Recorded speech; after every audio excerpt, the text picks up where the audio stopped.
A Microsoft fez a pré-venda do Xbox Series X e do Series S aqui no Japão. E todas as unidades foram vendidas em minutos. Mas será que isso é real? Por que que isso aconteceu? Tem realmente procura dos japoneses em relação ao Xbox Series S e Series X? É isso que a gente vai ver no vídeo de hoje. Então, bora!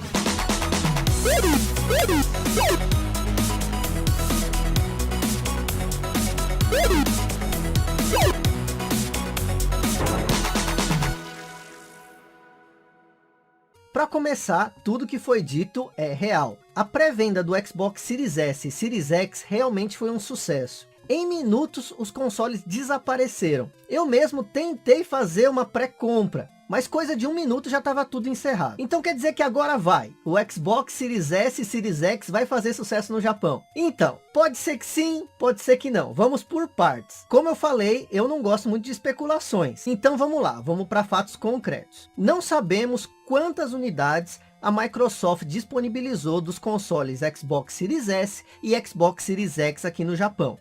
Esse é o primeiro ponto. Segundo ponto, o PlayStation 5 teve pré-venda na Amazon, quer dizer, online, e também teve pré-venda em várias lojas de eletrônicos por todo o Japão. Nessas lojas é possível você fazer essa pré-compra até o dia do lançamento, tendo o cartão da loja. No entanto, o Xbox Series S e Series X você não encontra em nenhum outro lugar, a não ser pela pré-venda online. Então aí já tem 2 pontos. A gente não sabe quantas unidades foram disponibilizadas, e realmente não tem outro lugar para você fazer a pré-venda. Nenhuma loja japonesa física tem a pré-venda desse console, ou desses consoles. Mas é inegável que a Microsoft tem feito uma grande campanha para entrar aqui no Japão. O maior exemplo disso é que a Microsoft vem ressaltando a importância do mercado japonês no cenário gamer, dizendo principalmente que ela é responsável por grandes franquias e pelo ressurgimento da indústria de games. Isso ficou bem claro tanto nas publicidades que a Microsoft está fazendo aqui no Japão, como na TGS Online. O discurso do Phil Spencer foi exatamente nesse sentido.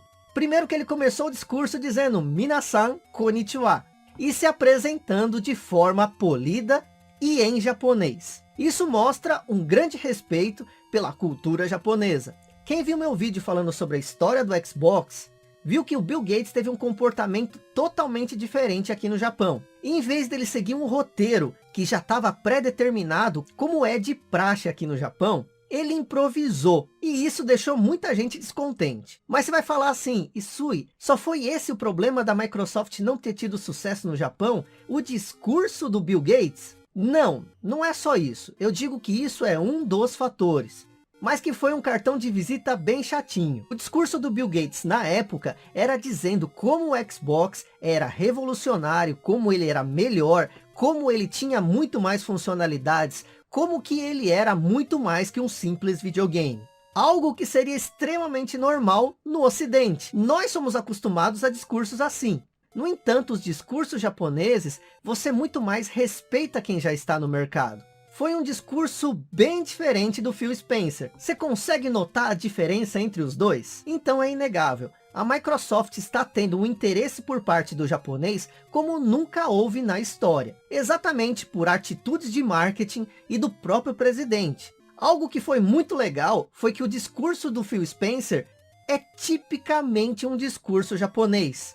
Se você rever esse discurso, você vai ver que é um discurso todo lido. Nada foge do roteiro. Ele não tem nenhuma piada, não tem nada que fuja do seu texto. Ele não se mexe muito, a câmera é parada.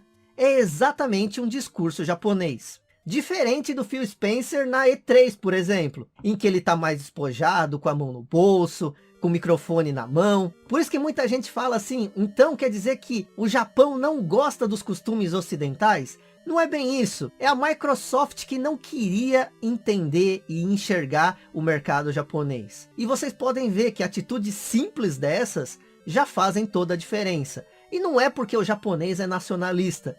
Exatamente porque iPhone é o celular mais consumido entre os japoneses, dominando muito mais de 50% do mercado. Eu chego a falar que iPhone domina 80% do mercado porque eu não vejo ninguém com outro tipo de celular. E a Apple tá longe de ser uma empresa japonesa, mas que conseguiu entender como entrar no mercado japonês, entender o público japonês. E não tô falando que o público japonês seja pior ou melhor que o público ocidental. São culturas diferentes e modos diferentes de pensar, apenas. E eu acho muito bom que a Microsoft consiga entrar aqui no mercado e torço para isso. Mas o caminho é longo, pois uma empresa que vende 30 consoles de um aparelho por mês, quer dizer, um por dia em um país que é sinônimo de tecnologia, é porque ainda tem muita coisa para fazer.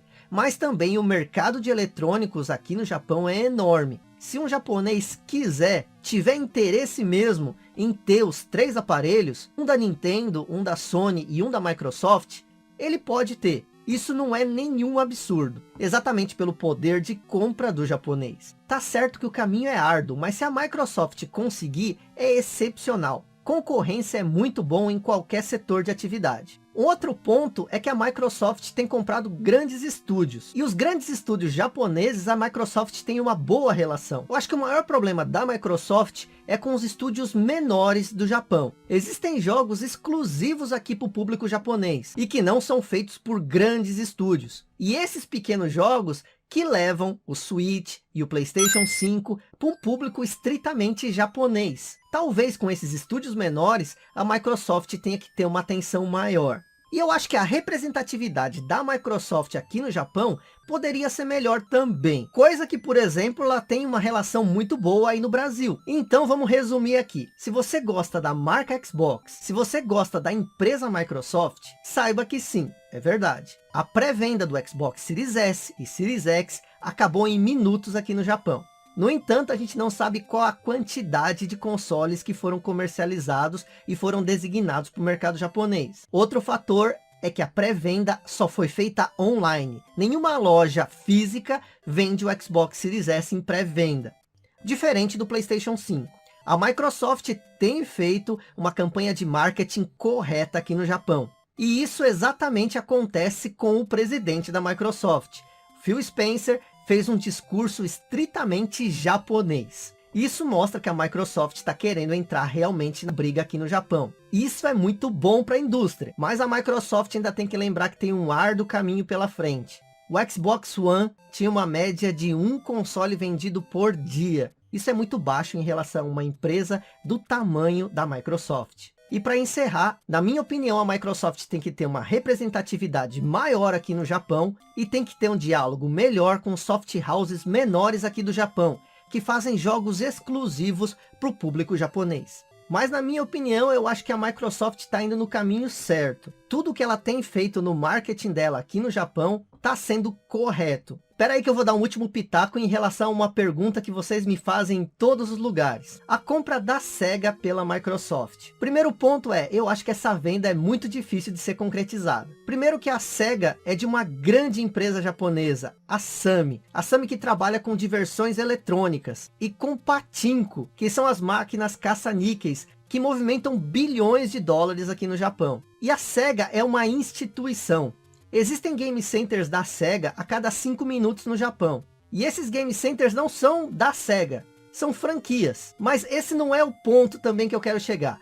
O ponto é que para ter uma negociação de uma empresa desse porte, com outra empresa gigante de fora, tem que passar pelo conselho e pelo governo japonês. Esse é um ponto muito crucial e que eu acho que vai ser difícil de passar. No entanto, uma parceria Microsoft, Sega, eu ainda acho que é possível e não tem nada de muito fora do comum isso acontecer. Só acho difícil um acordo para a Sega publicar jogos exclusivos para a Microsoft, pois ela tem um acordo bem consolidado com a Nintendo e também com a Namco, pois jogos de arcade, Mario, Sonic fazem bastante sucesso por aqui. E são jogos feitos pela Namco, com o aval da Sega e Nintendo. Então, na minha opinião, não vai rolar. E para fazer um vídeo só sobre por que a Sega não pode ser comprado pela Microsoft, iria ter que fazer um leque de possibilidades e de porquês. Mas trocando em miúdos, as principais informações são essas. Mas eu quero saber de você.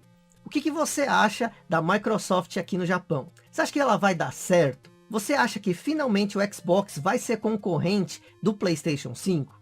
Digo, aqui no Japão? E pegar uma fatia de mercado da Nintendo e da Sony? Me fala aí nos comentários, eu quero muito saber a sua opinião. Ah, e não se esquece, me segue no Twitter e no Instagram, @VitorIsui. No Twitter a gente pode conversar sobre tudo. E no Instagram eu tenho feito uns stories e tenho conversado bastante com vocês. Inclusive fazendo lives. As lives que eu fazia aqui no YouTube, eu tô fazendo lá no Instagram. Então me segue lá, @VitorIsui, no Twitter e no Instagram. Eu sou o Isui, obrigado a você que viu o vídeo até aqui.